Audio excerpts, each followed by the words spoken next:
দেবী দুর্গা মায়ের মন্দিরের সামনে দাঁড়িয়ে গজরাজ সুর তুলে প্রণাম জানিয়ে পুনরায় আবার জঙ্গলে ফিরে গেল। অবিশ্বাস্যকর হলেও ঘটনাটি সত্যি। তো দেখুন সেই সুন্দরময় দৃশ্য।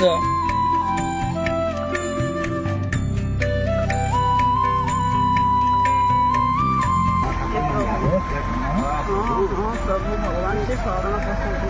ଆଉ କଷ୍ଟ ହେଲାଣି ଜାଣିଲୁ, ଆଉ କଷ୍ଟ ହେଲାଣି।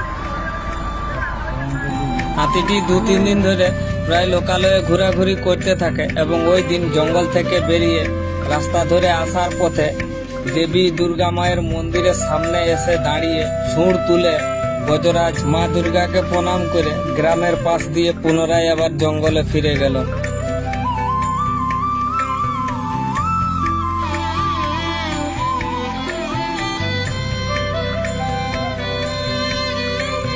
এই সুন্দরময় দৃশ্য দেখা গিয়েছে উড়িষ্যার ঢেনকানাল জেলার ভুবন বন বিভাগের অন্তর্গত বানসকোনা গ্রামের কাছে দুর্গা মন্দিরে।